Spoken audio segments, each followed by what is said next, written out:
Battery 3. Hold fire. The radio intercept came through an EC-121 orbiting over the Gulf of Tonkin in April 1968. American signals intelligence had been listening to North Vietnamese AAA networks for 3 years by that point. The order itself wasn't unusual. Gun crews went silent all the time when they thought they were being targeted. What caught the analyst's attention was the timing. The command came 8 seconds after an F-100 Super Sabre changed heading over Thanh Hoa province. 8 seconds meant the battery commander heard the aircraft, identified it as a probable FAC by the engine note and flight pattern, and made a tactical decision before visual contact. They knew what was coming. The North Vietnamese air defense network around the southern panhandle operated under constraints American pilots didn't fully appreciate until later. Radar coverage was spotty. The Soviets had provided early warning systems, but the jungle canopy created gaps. SA-2 missile sites guarded critical targets like bridges and rail yards. Everything else relied on AAA, which meant visual acquisition or nothing. The problem was the jungle itself. Triple-canopy forest reduced sight lines to under 100 meters in most places. A 37mm gun crew positioned in a clearing could track an aircraft by sound for 30 seconds before actually seeing it. By the time they got eyes on target, engagement window was maybe 4 seconds before the aircraft was passed and they were shooting at exhaust trail. Soviet doctrine addressed this with volume. The Type 55 37mm gun could cycle 180 rounds per minute in theory.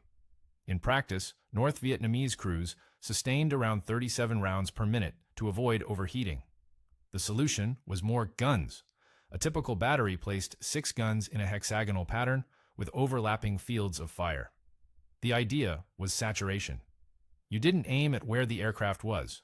You filled the airspace where it was going to be and let probability handle the rest. American pilots called it putting up a curtain. The Vietnamese had a different phrase. I found it in a translation of a training manual from 1967, and the literal meaning was making skywall. Same concept, but their version implied something solid rather than draped. That tactic worked against level bombing runs at predictable altitudes. It fell apart when the target was actively maneuvering and the gun crews couldn't see what they were shooting at until it was already too late. Forward air controllers flying low and slow should have been easy targets. They weren't, because by the time the gunners acquired visual confirmation, the FAC had already seen the muzzle flash and was taking evasive action. The North Vietnamese needed a way to engage targets before they appeared. They never found one. What they did instead was learn the American patterns and try to avoid the consequences. The 37mm system worked by saturation because individual gun accuracy was never the point. Soviet designers built the Type 55 around a simple assumption. You couldn't train enough gunners to track fast-moving jets with precision, so you didn't try. The gun itself had a maximum effective range listed as 4,000 meters in the technical manual. Real engagement range was closer to 2,000 meters, and that required visual contact. The optical sight was basic. A ring and post arrangement with lead computing mechanics that assumed straight and level flight. The moment a pilot started jinking, the calculations fell apart. North Vietnamese crews compensated by positioning guns where aircraft had to fly predictable paths. River valleys, ridge lines, approach corridors to known targets.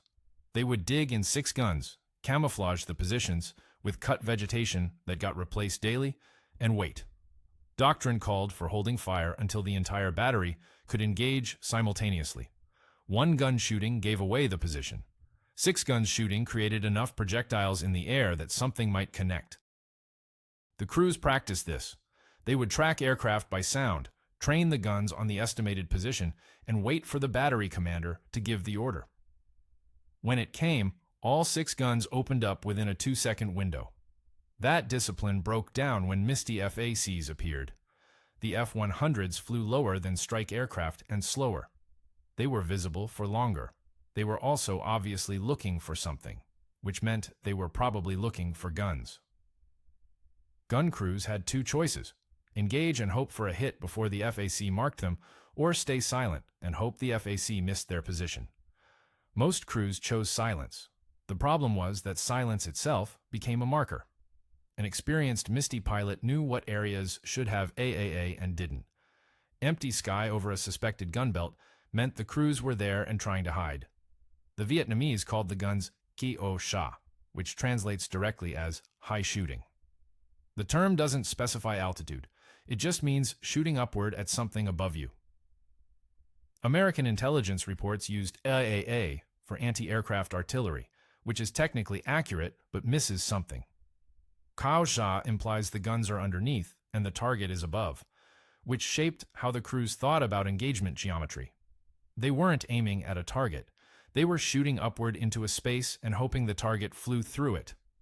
That's a different mental model than Western gunnery training, and it explains why the saturation approach made sense to them, even when it didn't work.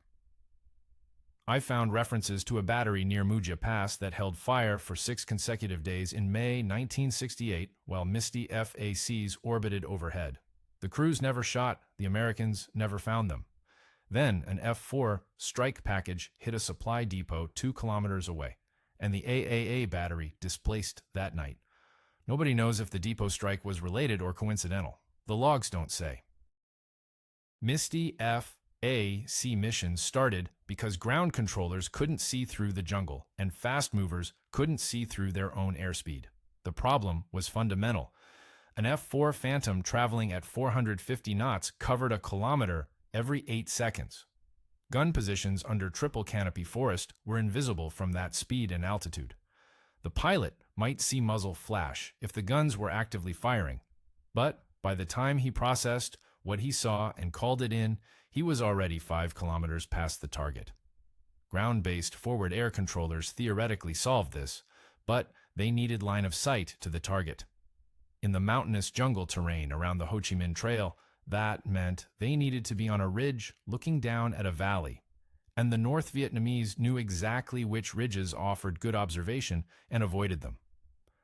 The Air Force needed someone in the air, low enough to spot camouflaged positions, slow enough to actually see what they were looking at, and survivable enough to make it back. That's 3 conflicting requirements. Low and slow gets you shot down. Fast and high keeps you alive but blind. They split the difference with the worst possible compromise. Take a fighter bomber, strip out some of the bombs to add endurance, fly it at 4,500 feet and 300 knots over areas saturated with AAA, and rely on speed and maneuverability to avoid getting hit. The official designation was Fast FAC. The pilots called themselves Misty after their radio call sign, which came from the song Misty because someone in operations thought it was clever. It wasn't. The missions followed a pattern. 2 F-100s would work an area for 2 to 3 hours. The lead aircraft would fly low enough to draw fire. The wingman stayed higher and watched. When lead spotted something, he'd mark it with white phosphorus rockets, then pull off while the wingman called in the strike package. If nobody shot at them, they'd fly lower and slower until somebody did. The theory was that eventually the gun crews would get frustrated or nervous and open fire, revealing their position. The theory worked, except it meant deliberately provoking people with 37mm guns to shoot at you while you were well within their engagement range. Pilots who flew Misty missions described it as wrong from the first briefing. Everything about tactical aviation training emphasized staying fast, staying high, minimizing exposure time over the target. Misty required the opposite: slow down, get low, stay over the target area for extended periods, bait the guns. The loss rate reflected it. Between 1967 and 1970, 34 Misty FACs got shot down out of roughly 157 pilots who flew the mission. That's better than 1 in 5. Some of them ejected and got rescued. Some didn't make it out. The ones who survived multiple tours talk about it the same way. It was necessary work done with inadequate equipment because nobody had designed an aircraft for that specific job. F-100 Super Sabres weren't built for forward air control work. North American Aviation designed them in 1953 as day fighters intended to intercept Soviet bombers at high altitude. First supersonic aircraft in operational Air Force service. The airframe was optimized for speed and climb rate, not loitering over hostile territory at reduced throttle settings. By the time the Air Force pressed them into the Misty role in 1967, the F-100 was already obsolescent as a fighter. Phantoms had replaced them in air superiority missions. The Super Sabres that remained in theater were flying ground attack sorties, which at least matched their original fighter-bomber heritage. Converting them to FAC platforms made sense only because there wasn't anything better available. The aircraft had advantages for the mission, if you squinted. The J-57 turbojet engine was reliable. Single-seat configuration meant no weight penalty from a second crewman. 4 underwing hardpoints could carry rocket pods for target marking, plus external fuel tanks for endurance. Maximum speed above Mach 1 meant if something went wrong, the pilot could light the afterburner and be gone before the gun crews adjusted aim. That speed came with costs. The F-100 was a handful to fly at slow speeds. It didn't like loitering at 300 knots. The wing loading was too high, and the control surfaces got mushy below corner velocity. Misty pilots learned to work around the aircraft's limitations by flying on the edge of its performance envelope. They'd slow down to 280 knots for better visibility, then keep one hand near the throttle ready to accelerate, out of trouble. The F-100's turning radius at that speed was marginal. If a pilot spotted muzzle flash and needed to brake hard, he had maybe one good evasive turn before airspeed bled off to dangerous levels. After that, he either had to extend away from the threat or accept that he was hanging in the air waiting for a 37mm round to find him. Some pilots flew the mission at higher speeds and accepted reduced visual acquisition. Some flew slower and trusted their reaction time. Either way, the aircraft was forcing tactical compromises that a purpose-built FAC platform wouldn't require. The Air Force eventually developed better solutions. OV-10 Broncos entered service in 1968 with twin turboprops, better low-speed handling, and two-seat configuration that let an observer focus on spotting targets while the pilot flew. But the Bronco was slower than the F-100 and couldn't survive in high-threat environments. The mission split into 2 tracks. Broncos worked areas with lighter defenses. Misty F-100s kept flying the heavily defended sections where speed remained the only reliable defense. That continued until 1970 when the Air Force finally stood down the Misty program. By then, the F-100 was aging out of the inventory anyway. The airframes were tired and the maintenance burden was climbing. The last Super Sabres left Southeast Asia in 1971. Most of them went to Air National Guard units. Some ended up as drone targets. A few survived and sit in museums now, painted in markings from various eras. None of them mention Misty. The marking system used white phosphorus rockets because nothing else created a visible signature that lasted long enough for strike aircraft to acquire the target. Misty pilots carried LAU, 3 rocket pods loaded with 2.75-inch folding fin aerial rockets tipped with WP warheads. White phosphorus ignites on contact with air and burns at around 2,700 degrees. The smoke column rises vertically and persists for 60 to 90 seconds depending on humidity and wind. That gave inbound F-4s enough time to visually acquire the mark from 15 kilometers out and set up their attack run. The technique required timing. Misty Lead would spot a suspected gun position, either from muzzle flash or from some other signature like fresh dirt or vehicle tracks.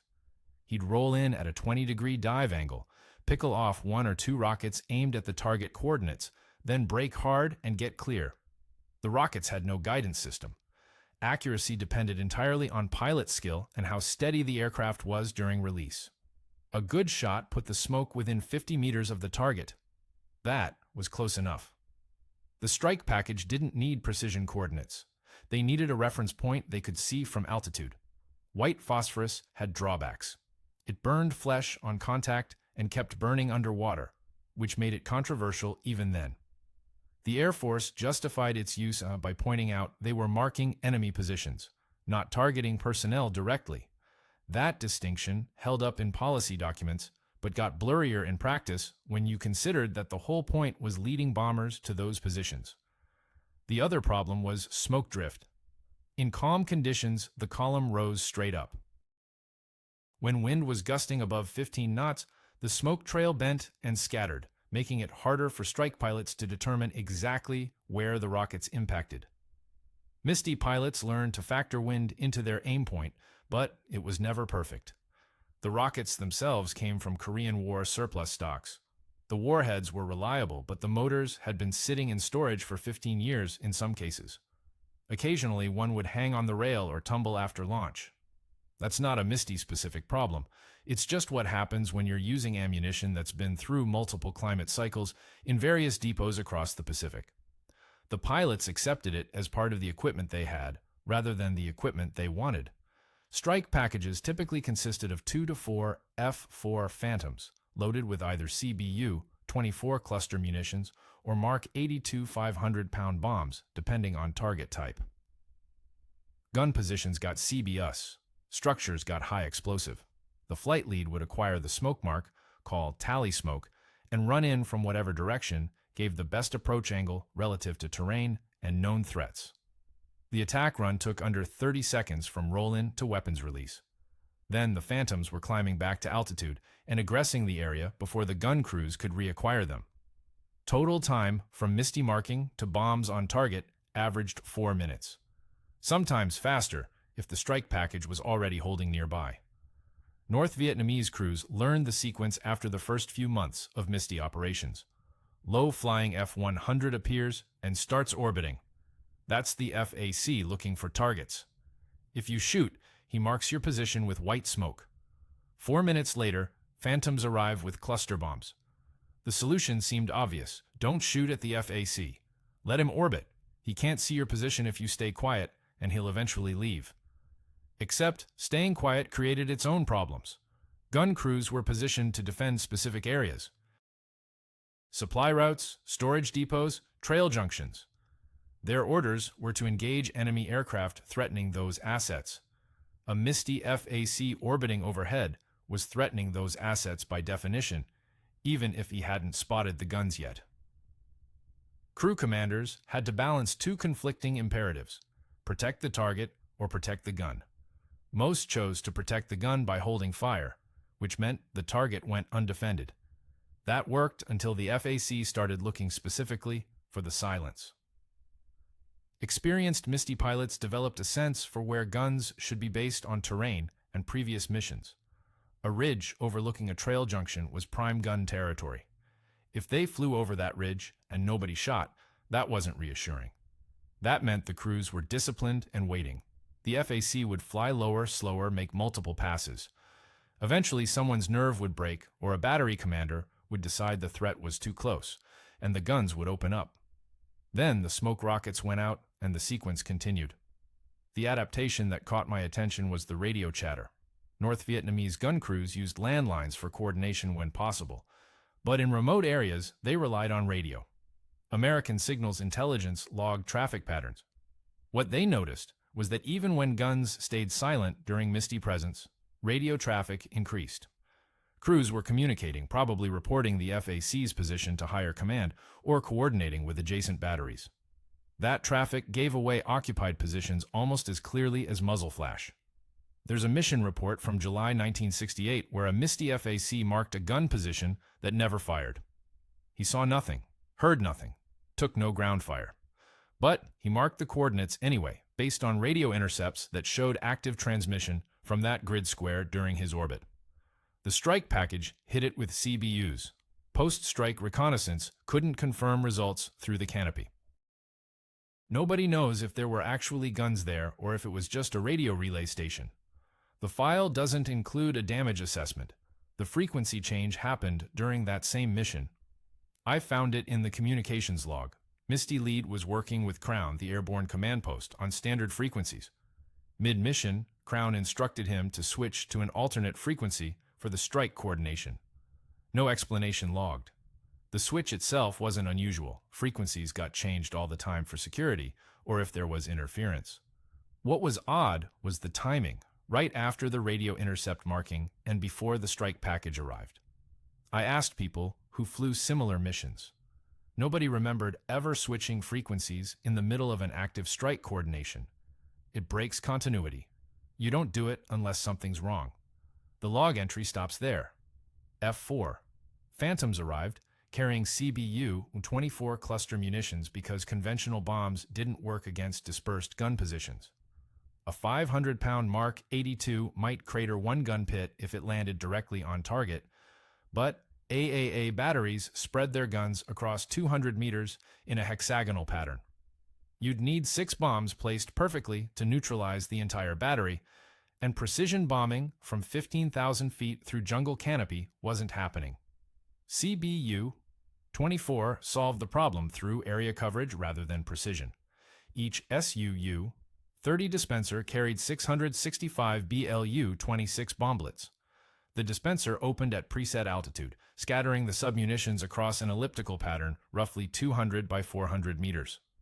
Individual bomblets weighed 600 grams and contained 250 grams of Composition B explosive wrapped in a scored steel case.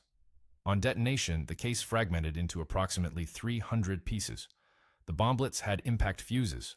They hit the ground and exploded immediately, sending fragments in all directions. Against personnel in the open, effective casualty radius was about 10 meters per bomblet. Against sandbag revetments, closer to 4 meters. The tactical advantage was saturation. You didn't need to know exactly where each gun was positioned. You needed to know the battery was somewhere in this general area, and then you covered that area with enough bomblets that some of them would land close enough to matter. 4 F-4s, each carrying 4 dispensers, could blanket half a square kilometer with over 10,000 individual explosions. Gun crews in revetments might survive that if they stayed low, but the guns themselves were exposed. Fragmentation damage to optical sights, ammunition feeds, or the gun barrels made the weapons inoperable even if the crews walked away. Strike pilots ran in at 450 knots, released the CBU dispensers between 800 and 1,200 feet altitude, then broke hard and extended away from the target area. The entire attack happened in under 30 seconds from roll-in to egress. North Vietnamese gunners had minimal time to track and engage. By the time they acquired the Phantoms visually and trained their guns, the aircraft were already past and climbing. Some batteries tried to fire anyway. Most didn't bother. Post-strike battle damage assessment was nearly impossible through triple-canopy jungle. Misty FACs would orbit the area after the strike looking for secondary explosions or fires, but usually saw nothing except smoke drifting up through the trees. Occasionally, they'd spot gun crews evacuating the position, which confirmed the battery had been there. More often, the jungle absorbed the entire engagement and revealed nothing. The Air Force counted strikes completed, not guns destroyed, because they had no reliable way to verify destruction. Effectiveness reports from 1968 estimated that CBU strikes against suspected AAA positions achieved a 30% probability of neutralizing at least one gun per strike. That number came from intelligence assessments and captured documents, not direct observation.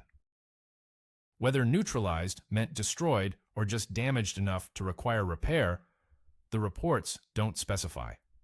30% was considered acceptable because the alternative was letting the guns operate freely, and that cost strike aircraft. Major Bud Day flew 70 Misty missions between April and August 1967. He survived all of them without taking serious damage, which put him in the minority of pilots who completed a full tour in that assignment. The missions were what they were: low-altitude orbits over heavily defended areas, deliberately drawing fire to locate gun positions, marking targets for strike packages. Day was good at it. His mission reports are precise and unemotional. Coordinates, headings, results observed. He didn't write about the experience in terms of fear or exhilaration, at least not in the official records. Just the work. In August 1967, the Air Force rotated him out of Misty and assigned him as commander of the 416th Tactical Fighter Squadron at Phuket. He flew F-100s on ground attack missions, which was less dangerous than Misty work but still well within the threat envelope. On August 26th, he was leading a strike against a North Vietnamese surface-to-air missile site when his aircraft took a direct hit from anti-aircraft fire. Different guns, different mission, different part of the country. He ejected over North Vietnam near the DMZ. Day landed with a broken arm in 3 places and a badly injured knee. He evaded capture for 5 days, moving south toward friendly lines despite his injuries. He made it across the Ben Hai River into the DMZ, close enough to South Vietnam that he could hear Marine artillery. Then a North Vietnamese patrol found him, and he went into captivity. They took him to a camp near Vinh. He escaped again after 2 weeks by overpowering a guard, traveled south for another day before he ran into a Viet Cong patrol that shot him in the hand and leg and recaptured him. That was the end of escape attempts. They moved him to Hoa Lo prison in Hanoi, where he spent the next 5.5 years. The North Vietnamese tortured him repeatedly during that period. They wanted military information and propaganda statements. Day refused both. His Medal of Honor citation, awarded after his release, details some of what happened in those camps. Broken bones that never healed properly. Permanent nerve damage in his arms. He came home in March 1973 during Operation Homecoming along with the other Hanoi POWs. After repatriation, Day stayed in the Air Force. He commanded a fighter wing, worked staff assignments at the Pentagon, retired as a colonel in 1977. Then he went to law school, passed the bar, practiced law in Florida for 30 years, specializing in veterans' benefits cases. He was politically active, endorsed political candidates, spoke at military events. In his 70s, he sued the Air Force over retirement benefit calculations and won, which affected thousands of military retirees. He wrote a book about his POW experience. He gave interviews. He attended reunions. Day died on July 27, 2013, at his home in Shalimar, Florida. He was 88 years old. The cause was complications from a long illness, which the obituaries didn't specify further. Natural causes, after a full life. He's buried at Barrancas National Cemetery in Pensacola. The headstone lists his rank, his Medal of Honor, and his dates. It doesn't mention Misty. Most headstones don't include mission call signs.